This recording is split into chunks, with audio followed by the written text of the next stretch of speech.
What's up, Inside Fighting? We are back. We are officially back for our Insider Betting Show. Unfortunately, we don't have my brother on this week's episode, but we are still going to have a good show and still break down these fights. Welcome, everybody. Welcome, everybody. Back with another Insider Betting Show. I think we just start right off into the prelims. Not big on the early prelims, but who knows? Those fights could be bangers as well. Welcome in, everybody. Hopefully we could cash a parlay this week would be very, very ideal. Before presenting the screen, other media streams. Oh, okay. Gotcha. Here we go. What's up, everybody? Terrence McKinney versus Vyacheslav Borshev. I believe is how you say his name. Vyacheslav Borshev. Ukrainian. I'm Ukrainian. Love the guy. I just think he's getting a little older, not as surging with momentum as Terrence McKinney is. I'm a big Terrence McKinney stan. I believe in him. And Borshev, he kind of got mauled by Chase Hooper. And we don't really see Chase Hooper be mauling people. So I think if Terrence McKinney puts in the right game plan here, should be able to come out with a win.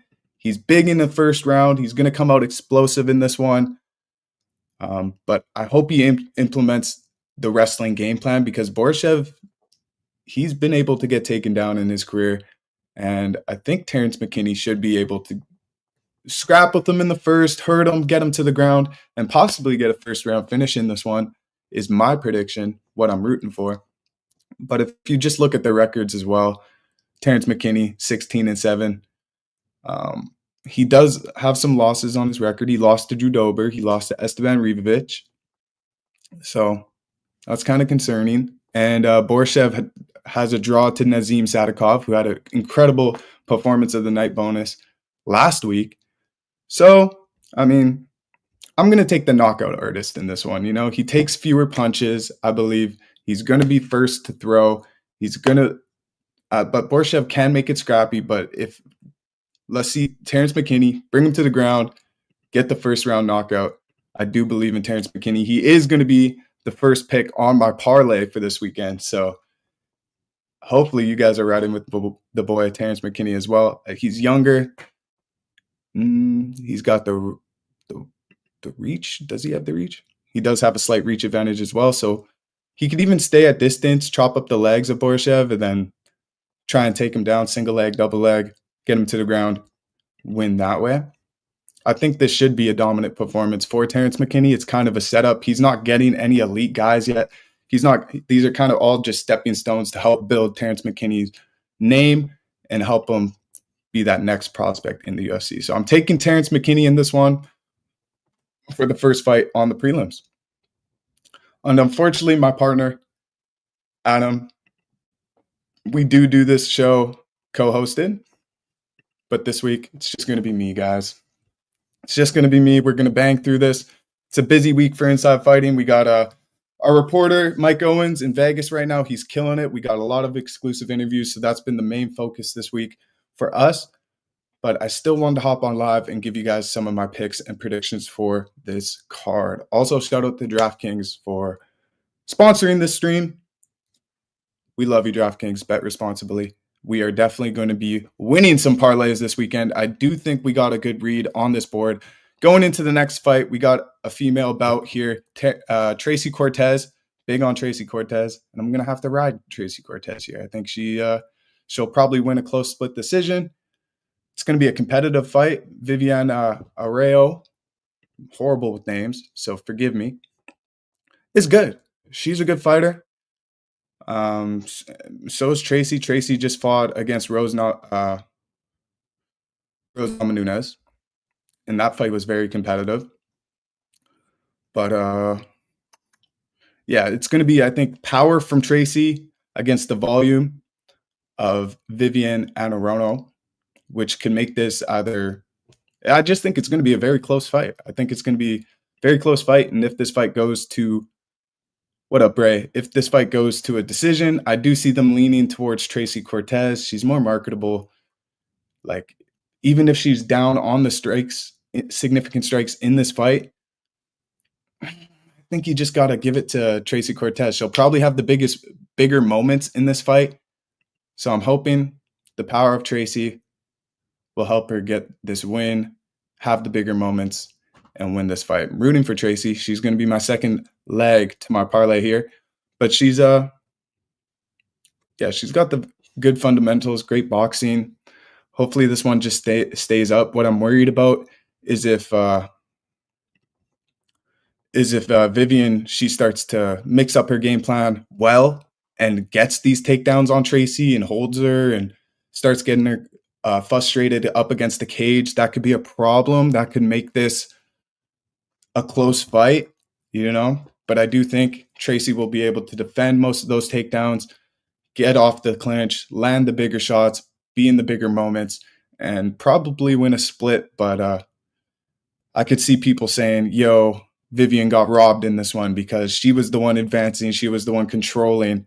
But at the end of the day, Tracy's going to be the one hopefully doing the more damage. So that's how I see this fight playing out. Give me Tracy Cortez as the second pick to my parlay. I think this one's going to be competitive and close. I'm not going to call Tracy Cortez a lock, but I do think she's been working very hard for this camp. She's very dialed in, and I see more from Tracy. So give me Tracy in this one. Flyweight, love it. Hyder Mill versus Jose Miguel Delgado. This should be a banger of a fight, possibly early contender for fight of the night. This could possibly be fight of the night, guys. Why or how? Let's get into that. Hyder Mill, undefeated. He's looked really good in his last few bouts. And he looks good when he faces pressure, when he faces adversity. He bounces back. Charles by sub, trust. We will get into that, brother. We will get into that.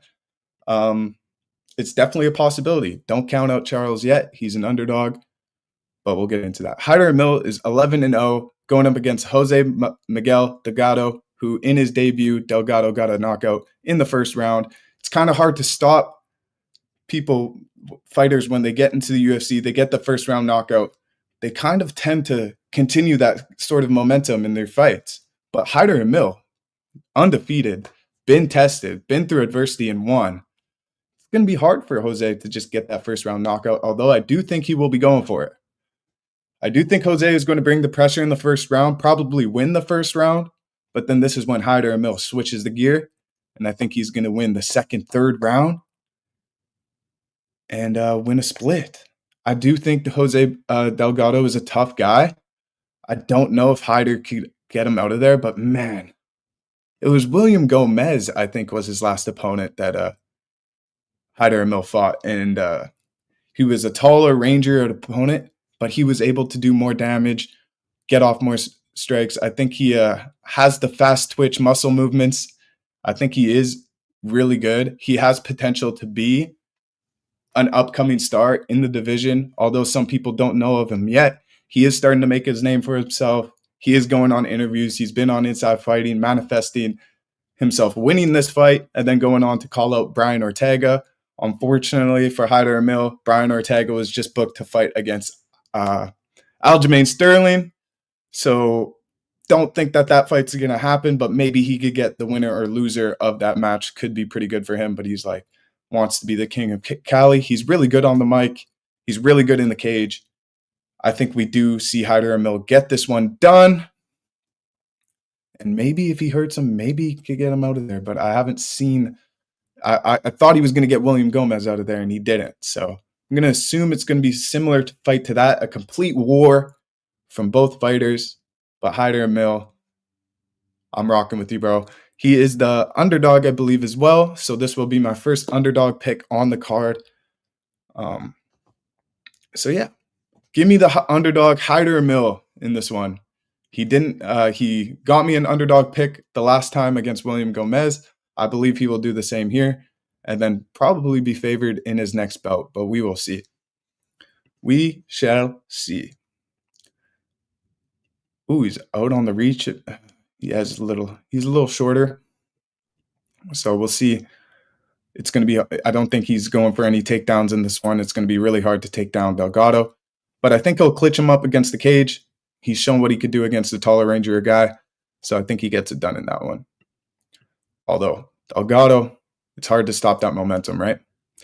Jack Hermansson versus Gregory Rodriguez. Middleweight bout. Love middleweight. One of my favorite divisions. Gregory Rodriguez and Jack Hermansson both lost to Jared Cannonier, except Gregory Rodriguez had moments in that fight. If we go back and we watch Gregory Rodriguez versus Jared Cannonier, he had his moments. He made that fight competitive. It seemed that he kind of gassed out in the fourth round, fourth round, was starting to lose his momentum. Momentum was starting to shift to Jared Cannonier. But what I'm seeing from Gregory Rodriguez is hard sparring in the gym with Alex Pereira, and he's coming off a loss, but that didn't deter him from continuing to get right back into the octagon. So I do believe he'll get this one done. And Jack Hermansson, when is the last time we've seen this guy on a card? Let's be really honest here. When was the last time we seen Jack Hermansson on a UFC card? Like, genuinely, I want to know. So let's see here. Jack Hermansson does have wins over Kevin Holland and Chris Curtis. He's lost to Sean Strickland, lost to Marvin Vettori. So it seems to be that he loses to these top, more high-level middleweights. And I do believe Gregory Rodriguez is that. He is favorited in this one. He has very heavy hands. Hermansson, if he starts kicking up the legs, he might be able to make this one get into the second round. But honestly, I think the tempo of Gregory Rodriguez, I think the power of Gregory Rodriguez, the fact that he stayed consistent, he's getting back into octagon, I just think that he's going to dominate this one. I don't know where Jack Hermansson could cause problems to Gregory Rodriguez unless he's completely pressuring forward this entire fight for 15 minutes. I don't think Gregory Rodriguez will have any problems. So prove me wrong, Jack Hermansson. We'll see. But Gregory Rodriguez, I feel pretty good putting him in my parlay as well. We're cooking on the parlay, guys. We are putting leg after leg on this parlay. I would love to get an amateur fight, Melvin Brooks, in the chat. Hey, man, keep grinding. Keep consistent, and you'll be undeniable. So continue working. Hard work beats talent. So that's it for the prelims there. That's the main event on the prelims is Gregory Rodriguez versus Jack Hermansson, a big middleweight bout. So hopefully Gregory Rodriguez could end the prelims with a dominant performance, probably a knockout. I just don't see how Jack Hermansson could last 15 minutes against somebody as big and strong and as hungry as Gregory Rodriguez. I know that he wants to bounce back from that loss against Jared Cannonier. So give me Gregory Rodriguez. This next fight is a good one. Opening up the main card here, we got Peyton Talbot versus Felipe Lima. American prospect against a Brazilian prospect. There's a lot of Brazilians on this card, and I've been hesitant to pick them, but I think this one I just might, which is surprising for me. I've been a big fan of Peyton Talbot. I think he's very talented in the octagon. Don't necessarily love everything he's doing outside of the octagon with Frank Ocean and such. But hey, who am I to judge? It's Pride Month. Peyton Talbot, you could paint your nails. You could do all that. That's cool. But I'm done betting on fighters who paint their nails. I'm just not doing it anymore. It's lost me too much money. I'm done betting on and he also is just, I don't know. I don't know where he's at right now. He needed to show big improvements in his grappling game. It seems easy to take this guy's back, like really easy. So I think it's like usually a Peyton Talbot fight, you're like, man, his opponent's at a big risk of being knocked out in the first. I don't think Felipe Lima is going to be knocked out in the first. He is too skillful to get knocked out in the first. In my opinion, we shall see. He's a little shorter. If he's on his back foot and Peyton Talbot's picking him apart and he shoots in for a takedown, maybe he gets knocked out with a knee. We've seen Peyton Talbot have a big moment like that already in his UFC career. But Give me the Brazilian underdog in this one. He's 14-1 compared to 9-1. I just think this has. Oh, Peyton Talbot's actually the underdog in this one. I think that actually makes sense. He has this one punch power, but Lima's cage IQ is just, it's there. I feel like he has the momentum. I think he's going to be a bit stronger.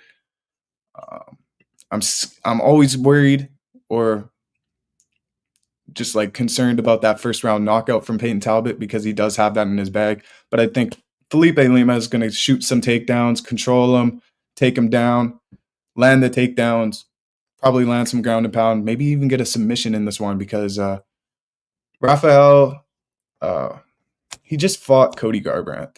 So bad with names. This was on last week's card, so it should be easy to find. Or was it on 2 cards ago? Buckley card. Yeah. Raoni Barcelos. Raoni Barcelos. He fraud checked Peyton Talbot. And I thought that he could have went for a submission in that fight against Talbot, but he didn't. I don't think Barcelos is that great of a fighter when it comes to these better guys. But I think Felipe Lima is more skillful than Barcelos. So if Barcelos was able to take down Peyton Talbot, I think Felipe Lima should have his way with Peyton Talbot on the ground and probably be looking for a submission, looking for a finish, because a finish against Peyton Talbot can shoot you up into the division. I like that Parker said on TikTok, Felipe Lima by decision. I think that's a good pick. I think I'm confident enough to just pick Felipe Lima money line on my parlay. I wouldn't be surprised if he gets a finish, is what I'm trying to say. I wouldn't be surprised if he takes him down in the first, takes him down in the second, takes him down in the third, wears him out, tires him out, gets his back, and locks in a rear naked choke. It could definitely happen. Appreciate you for the follow, Parker. Thank you, my boy. Peace out. I'm going to keep grinding like my coach. Hard work, easy money. Let's go. I would love if you follow. Huge fan. Definitely check out your page after this live, brother.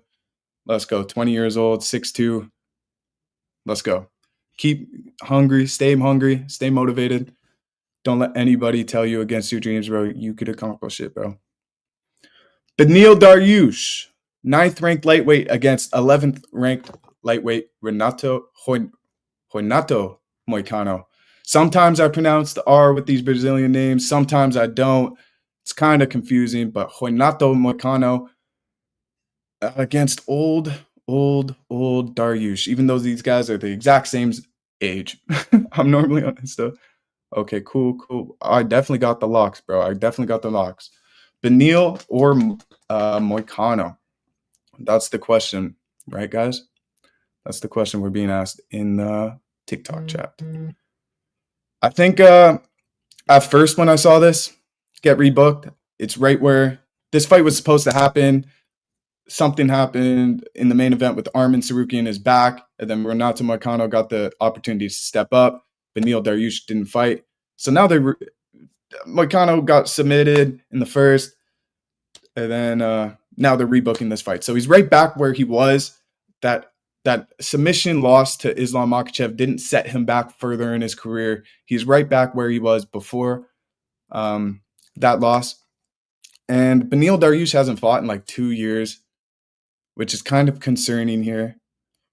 And I think it feels like when I first saw this, I was like, Renato Moicano coming off of a loss. I don't know how I feel about that. But honestly, when you look past that loss to the champion, pound for pound number 1 in the world, Islam Makhachev, his last fight before that, he completely dominated Benoit Saint Denis. He dominated Benoit Saint Denis, destroyed him, cut his face off, doctor stoppage, TKO. It was an incredible performance. I don't think he's going to be able to mash up the face of Beneil Dariush to that extent, but I do see him winning a decision here against Dariush. I think it will be a competitive, more so kickboxing fight. But if it starts to get dangerous for Moicano, he does have good ground game as well. Get the takedown, land some ground and pound. He's vicious. He's a lengthy, tall guy for the division. I like Moicano in this one. I was hesitant to pick him, but now the more I've looked into this one, I just feel good about it. And like what's his saying? I can't afford to lose. He cannot afford to lose against Beneil Dariush. This will totally trample his trajectory in the division. So if he wants to get up there, stay up there, fight these top guys, he's got to win against Dariush, man. Similar reach, same reach actually, similar height. So it's pretty evenly matched, but I think just the consistency of Moicano, the hunger of Moicano, it's going to get him to a win here.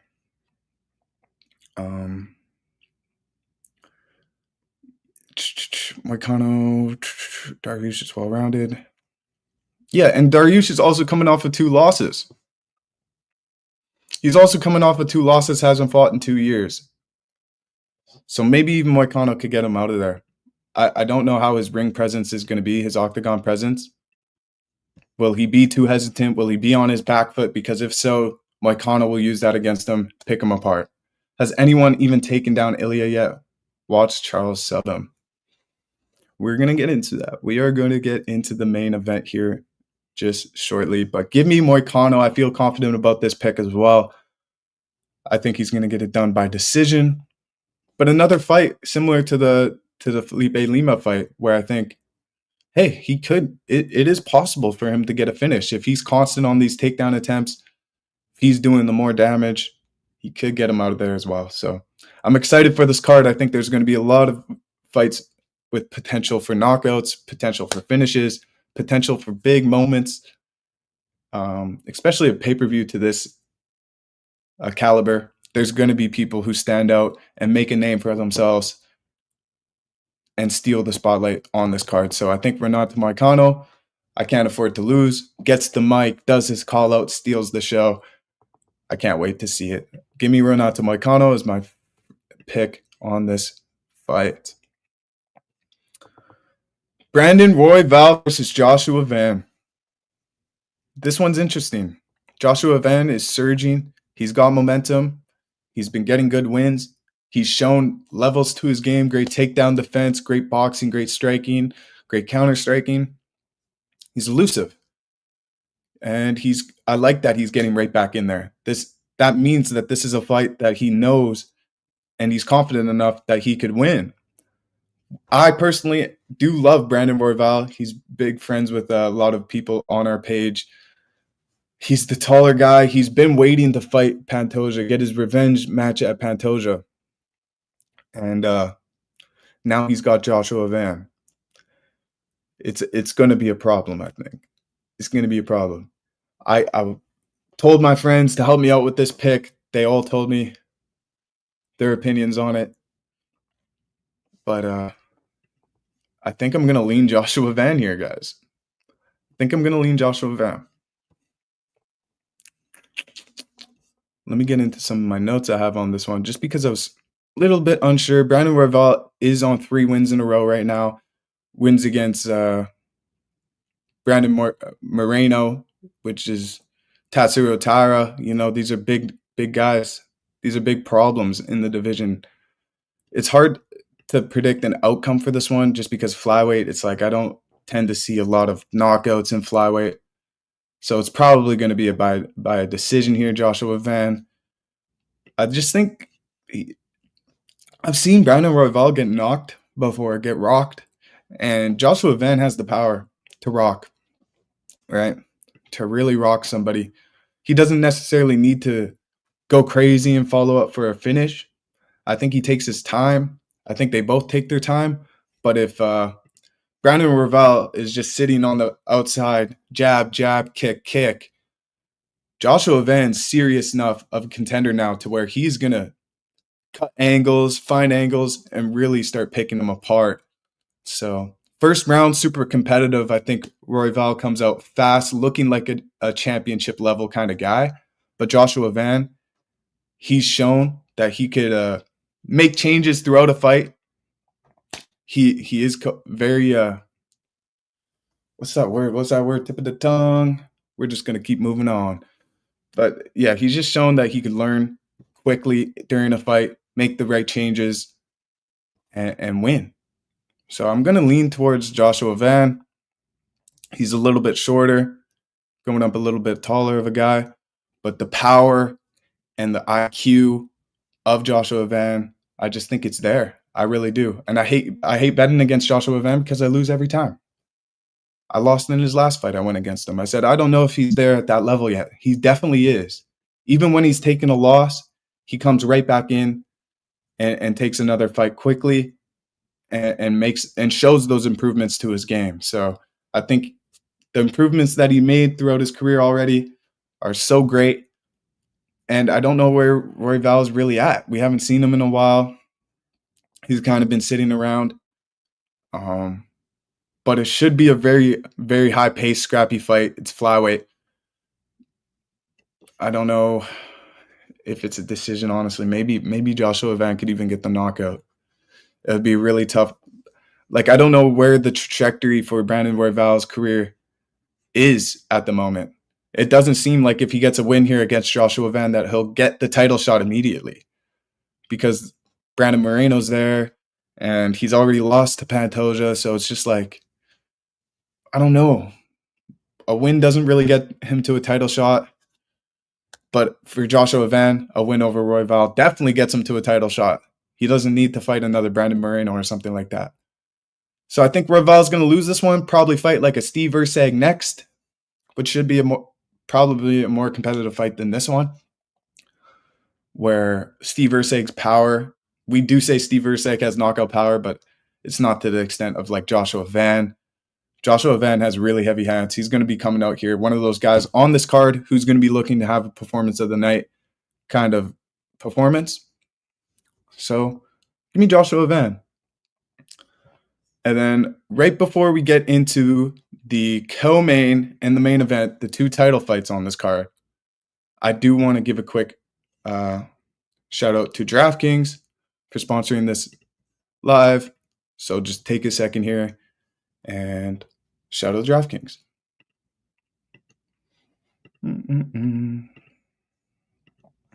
Fans, UFC317 is finally here. Charles Oliveira versus... Well, we messed that up. Let me try again. UFC317 is finally here. Charles Oliveira versus... Hey fight fans, UFC 317 is finally here. Charles Oliveira versus Ilia Topuria for the vacant lightweight title, and Inside Fighting has partnered up with our friends over at DraftKings to bring you closer to all the action. Right now, if you're a new customer, go download the DraftKings Sportsbook app, sign up using the promo code Inside Fighting, bet $5 and get $150 in bonus bets instantly, no matter who you're backing in the octagon. Now is the time to make your picks. Stay in the action and use that $150 in bonus bets in same game parlays for a chance at combining multiple bets together for a chance at bigger payouts. If sports betting is unavailable in your state, you could still join in on the fun using DraftKings Pick 6 and have the shot to win cash prizes. Download the DraftKings Sportsbook app now. New customers who use my promo code INSIDEFIGHTING bet $5 will get an instant $150 in bonus bets. Only at DraftKings, the crown is yours.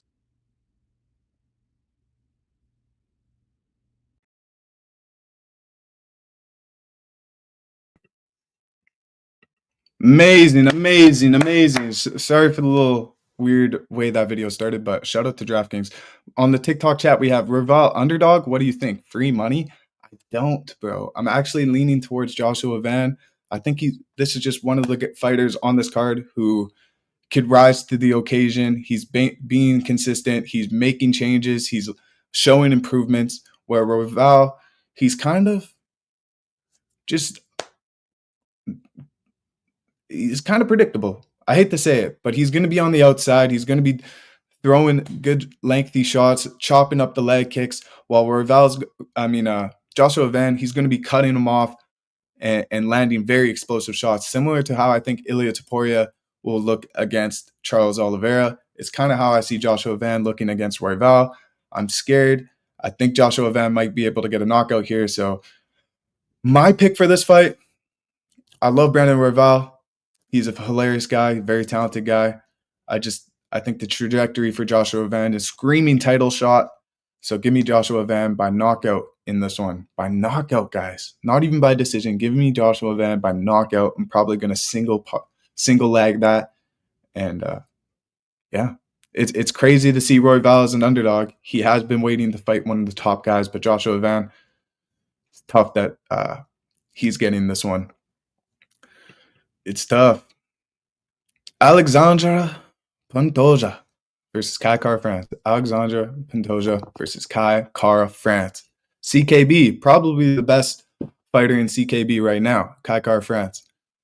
Getting another opportunity to fight Pantoja. These guys fought on the Ultimate Fighter, I believe.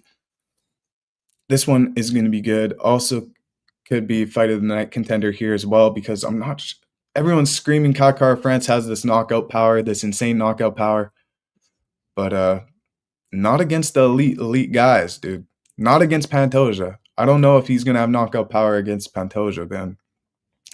Pantoja is fast-paced, strong, heavy-handed, versatile, takes you down. And Kai Kara France, he's good too. He fights to a great pace. Huh. My live went down on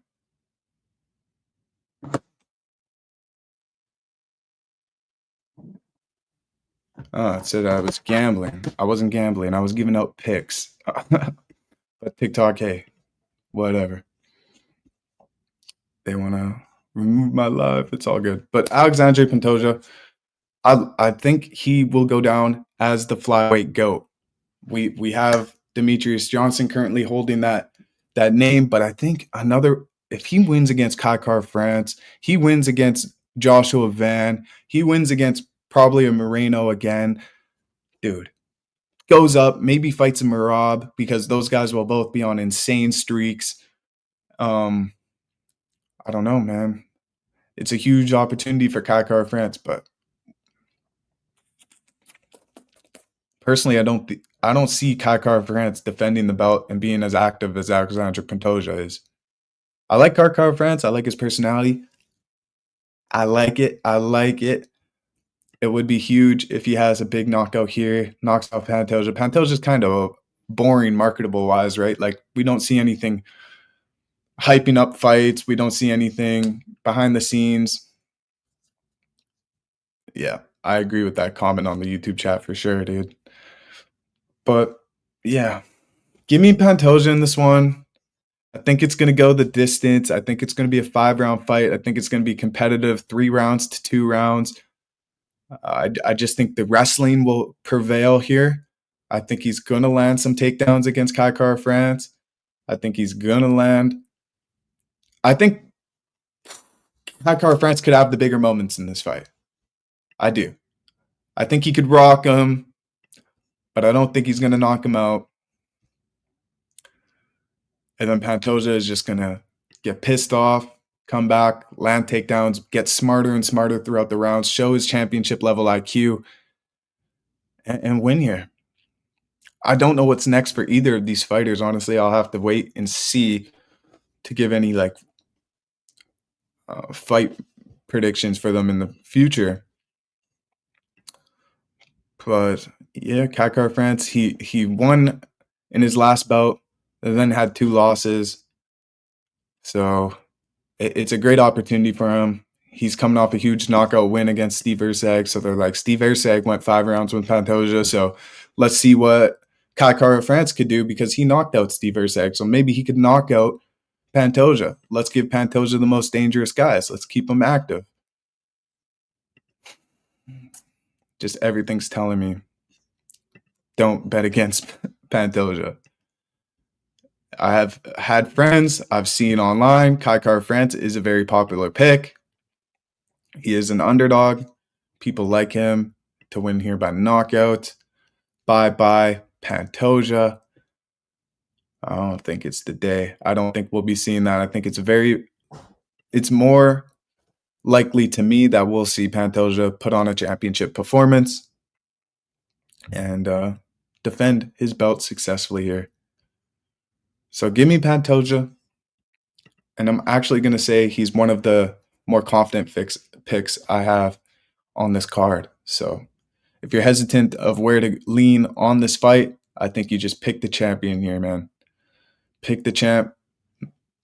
We'll see on Saturday if I'm going to be biting my tongue here, because Kai France, similar to the main event, as an underdog, can't really count this guy out, but I'm counting him out. I'm sorry. I'm not huge on CKB too. I'm not sure how much takedown defense he's been practicing in his camp. I'm not sure. Pantel's just answered every question I've had for him throughout his last few fights. So his defenses. Hello, Jennifer, on kick. All right, getting into the main event, what everybody is here for: Ilia Topuria versus Charles Oliveira for the vacant lightweight title. Huge opportunity for Ilia Topuria. Huge opportunity for Charles Oliveira, because Charles Oliveira against Islam Makhachev, we've seen it. We've seen the result of it. He's been subbed. Don't necessarily need to see it again. So he gets an opportunity at the title here against Ilia Topuria. Ilia Topuria 16-0 against Oliveira 35-10, which is, it's an impressive record for Charles Oliveira, but not as impressive as 16-0. Charles, he gets rocked in fights. He's shown that he could get rocked and come back and win. But man, I think the pressure from Ilia Topuria and persistence, once he hurts Oliveira, he's not just going to let him rock and shoot a double leg and take his back. I honestly don't even think Charles Oliveira is going to get his back taken here. I don't. And even if he does, I don't see him getting submitted in a rear naked choke. I don't. I think he is very good on the ground. I've seen a few comments already that, oh, if Charles gets him to the ground, it's game over. I've seen it all leading up to this fight. Charles Oliveira sub, Charles Oliveira underdog. You can't necessarily count him out. I just watched a video of Max Holloway saying Charles Oliveira here is he has a very good chance to win. I don't think so, guys. Ilia Topuria, love him, hate him. He's the biggest star in the UFC right now. He's literally doing what Conor McGregor did when Conor McGregor was around, moving up a division. We need to see if his power is still there, which I think it will be. And even if it's not devastating knockout power, he's definitely going to have Charles Oliveira rocked with a shot within 25 minutes. Let's be completely honest here. If you don't think Charles Oliveira is going to get rocked in 25 minutes against Ilia Topuria, look a little deeper into Ilia Topuria's fights, man. Everyone wants to harp on Ilia Topuria because he had a head kick that wobbled him, and Yusuf Zalal was able to grapple him for a bit in a fight, but he literally got out of that grappling exchange and won the fight. So I'm just not sure why I'm seeing some people count Ilia Topuria out of this one. And maybe I should be on the narrative of I don't know why people are counting out Charles Oliveira, but Ilia Topuria is the truth. Max Holloway, Alex Volkanovski, Charles Oliveira, and then this is just a setup for Paddy Pimblett, right? Or Justin Gaethje too. I don't know, man. It's not impossible that Charles Oliveira could get a submission win here, but I don't see him winning on the scorecards.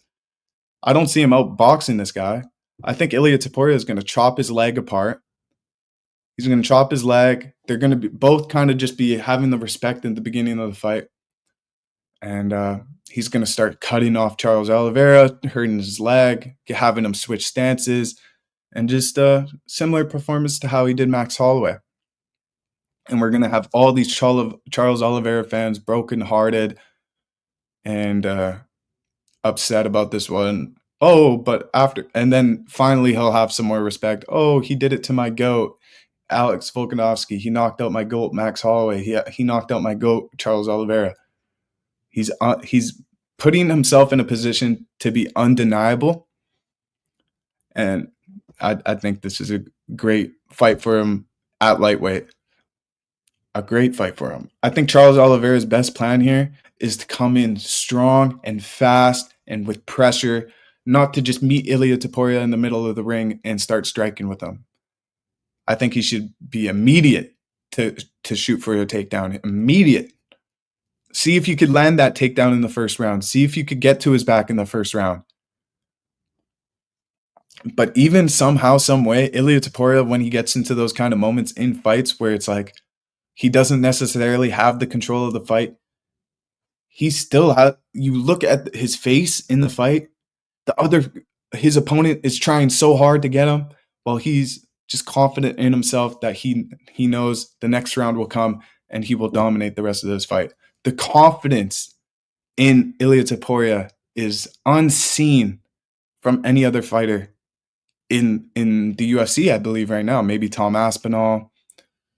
But Tom Aspinall doesn't have his face tattooed on his chest coming out of a tiger. Ilia Topuria is different, man. I think he feels good at 155 too, from what I'm seeing throughout his weight cut and stuff. It doesn't seem to be killing him. It's an easier weight cut, right? He's just putting on size and mass for this fight. I think Ilia Topuria is going to knock out Charles Oliveira. I think Ilia Topuria is going to knock out Charles Oliveira. I hate to say it, but what's more predictable here? What more could you guys see? Could you see Charles Oliveira landing takedowns every round and hunting for submissions and picking out apart Topuria? No. I think Ilia Topuria is going to chop him up, chop his legs up, box him, pick his shots, cut him off, land heavy shots, drop him, possibly drop him in the first, possibly get the knockout in the first. I think it's probably going to be under 2.5 rounds for Ilia Topuria knockout here. Need a deep breath there, because it sucks to see all these legends go, but he is now the legend. I think he changed his name to the Legend or something like that, right? He was the Rose, and now he's the Legend, something like that. Give me Ilia Topuria. And I feel confident with this one too. It's going on my parlay. Under 2.5, Ilia Topuria.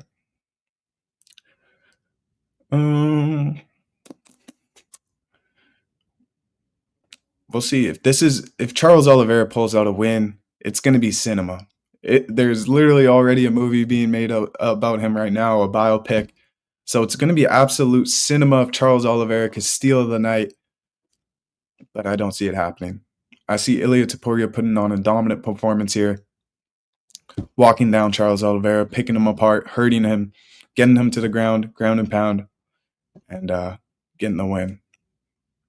I think it will be a ground and pound knockout too, because Charles Oliveira is tall, he's strong, he's built, and I'm not sure if Ilia Topuria's KO power is going to be there at 155.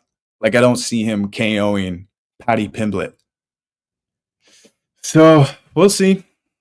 I'm excited. Even Dustin Poirier could come fight for the title if he beats Max Holloway here, but he's done. He doesn't want to fight anymore, but we'll see on that. I honestly think if Dustin Poirier wins against Max Holloway, knocks out Max Holloway, wins the BMF belt, goes to fight Ilia Topuria, that should be his last fight. But when you even look at Charles Oliveira's last few fights here, he has a win over Michael Chandler, lost to Arman Sarukian, lost to Islam Makhachev. Wow. Yeah. I just have to go with Ilia Topuria, guys. Favorite for a reason.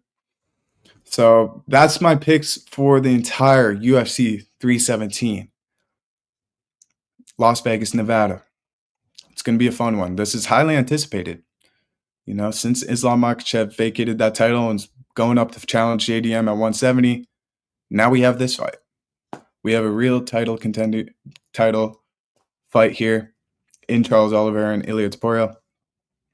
But sadly, I hate to say it, I am going to count out Charles Oliveira. Call me a cash, whatever. It's just Charles Oliveira. He gets rocked. He gets hurt. and Ilya Taporia is going to take advantage of that. So those were my picks for the entire UFC 317 card. Thank you guys for tuning in to our Thursday prediction show. We are going to have Adam back on the show hopefully next week. If not next week, the week after that. He's on a little vacation right now. So right now, I am going to be looking, if you guys want to join me on next week's show, hit me up in the DMs, and maybe we could hop on and do a collab show as well. Thank you guys so much. Going to be live Saturday for this whole card, watching and betting this card. It's going to be fun. So take care, guys, and I'll talk to you guys on Saturday.